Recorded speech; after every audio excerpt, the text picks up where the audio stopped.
The Boys Season 5 has already come to an end, and this insane franchise has officially reached its final chapter. But did you really understand everything? The hidden details behind the characters, the small secrets buried in the story, may be even crazier than you think. In today's video, we're breaking down the overlooked facts behind The Boys. Why did Bombsight let Soldier Boy remove his powers? In the latest season of The Boys, Soldier Boy tracked down Bombsight and demanded the V1 formula. Shockingly, Bombsight not only handed it over without resistance, he even begged Soldier Boy to remove his own powers. That raises the question, if he was willing to give up his abilities, why risk everything to steal V1 in the first place? The answer lies with his lover, Golden Geisha. Bombsight, one of the few humans injected with V1, possessed true biological immortality. He wouldn't age, his body remained in peak condition for decades. But Golden Geisha never received a full dose. Over the past 80 years, Bombsight watched everyone around him grow old and die. The endless solitude nearly drove him insane. To stay close to his love, he betrayed Vought and risked everything to steal V1. Yet Golden Geisha despised immortality. She longed for a normal human life, to experience the natural cycle of aging, illness, and death. Her rejection woke Bombsight to reality. To honor her wish, he chose to let go of his obsession. In the end, he handed V1 over as a bargaining chip. The only condition, Soldier Boy had to use his radioactive powers to burn the V compound from Bombsight's body. He no longer sought godhood. All he wanted was to spend his remaining years quietly, alongside the one he loved. Why could the Deep kill Black Noir so easily? In The Boys Season 5, Black Noir's death shocked many viewers. The culprit? The Deep, a character long considered weak. But if you break down the fight, Noir's defeat makes more sense than it first appears. The real killer was the specially crafted Vought dagger. It was developed in Vought Labs specifically to take down superhumans. It can even injure someone like Kimiko, who possesses regenerative powers. Noir himself had once used this dagger to open his own body and remove an implanted chip. In close combat, the Deep seized the dagger and drove it straight into Noir's vital organs. No matter how strong the body, a strike like that is instantly fatal. Second, the second-generation Black Noir isn't built like the original. He's more of an all-around performer, skilled in flight and theatrics. His powers focus on mobility, not brute durability. Against a strength-based opponent like the Deep, getting pinned in close quarters exposes that fatal vulnerability. Finally, overconfidence played a key role. After completing his revenge, Noir was emotionally unsteady. The Deep exploited that moment, striking from behind before Noir could react. This fight proves a harsh lesson. In the world of The Boys, there's no such thing as truly invincible. Only unlucky heroes whose weaknesses haven't yet been exploited. Which superpowers are basically useless in The Boys?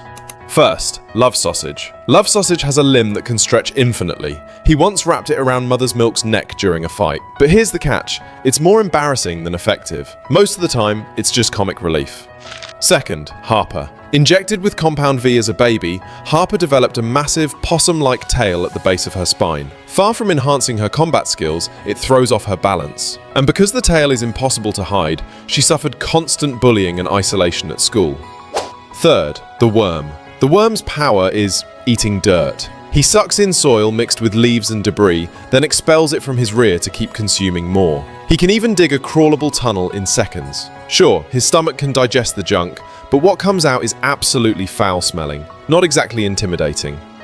Fourth, Swatto. Swatto has a pair of fly wings on his back, allowing him to hover or fly quickly. With nearly 10,000 compound eyes, he can observe his surroundings with 360-degree vision, giving his team an aerial advantage. But his wings buzz loudly while flying, making him an easy target.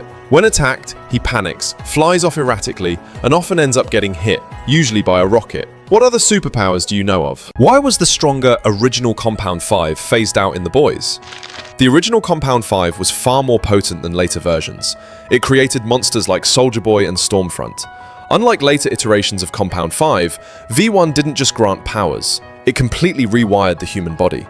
Injectees aged incredibly slowly, bordering on immortality, but that was also the problem. V1 was wildly unstable. Many test subjects didn't survive the transformation, literally bursting from the strain. Even those who made it through ended up with unpredictable powers and severe psychological defects. This uncontrollable weapon is a nightmare for Vought. Vought, at its core, is a business. They needed assets that were obedient and profitable. So they abandoned the pursuit of raw strength and focused on a safer, refined Compound V. They diluted and improved the formula, giving it to infants instead. This reduced risk, increased survival rates, and allowed them to brainwash superhumans from birth through contracts, drugs, and PR. Through genetic iteration, they created the modern Homelander, a flying, laser-shooting, perfect god. Once this ideal product existed, those volatile first-generation supers naturally became obsolete. Why did Shalene eat her teammate's crow alive? Shalene is part of Teenage Kicks.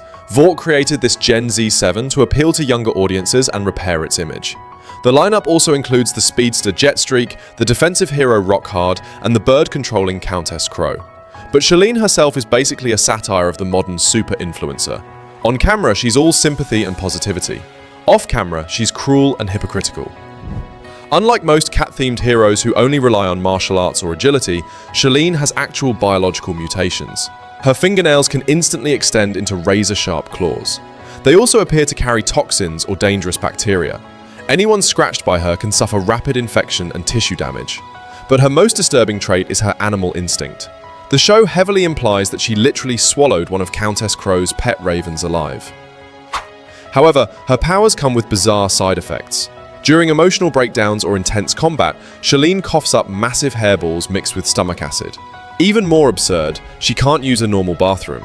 Leaked footage shows her using a giant custom litter box in private. These bizarre habits make her villainous persona both dangerous and darkly comedic. Will Frenchie be revived by Marie?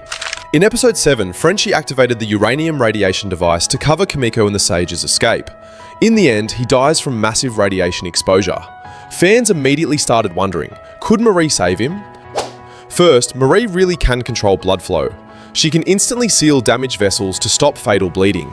Even if the heart stops from trauma or electric shock, she can manipulate circulation to keep blood moving. But there's a problem. This isn't true resurrection. Her power repairs vessels and organs, but Frenchie's condition was completely different.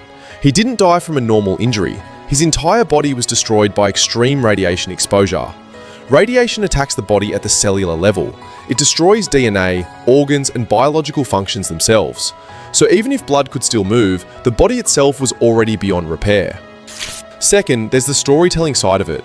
The boys is always stressed. Stopping Homelander comes at a real cost. And Frenchie was one of the most human members of the team. No powers, no invincible body. Yet in the end, he chose to stay behind and face Homelander himself. That moment completed his redemption arc. So, will episode 8 have a major twist? Why have Kimiko do the experiment instead of Harper copying Soldier Boy? In the latest episode, the boys aim to take down the upgraded Homelander. They put Kimiko through a radiation experiment, attempting to replicate Soldier Boy's abilities. At the same time, Marie from Gen V appears to help. Fans immediately questioned, if both teams are together, why not let Harper, who can copy powers, do it? First, Harper's ability has major limits. She can only copy powers through direct contact. Soldier Boy is extremely dangerous. His body is highly radioactive. Getting close is deadly, let alone holding steady contact. Second, Harper's power is temporary. She can only maintain a copied ability for a short time. The boys don't need a one-off boost. They need a method to create a long-term, stable, depowering weapon. That's why Kimiko is chosen for the experiment. Finally, Soldier Boy's powers are inherently unstable. Even if Harper successfully copied them, controlling them is another story. A single misstep could instantly incinerate nearby soups. Kimiko, by contrast, has top-tier regeneration. Radiation experiments are painful, but her body can heal and handle new energy safely. Sending Kimiko wasn't reckless. It was the only choice after weighing the risks.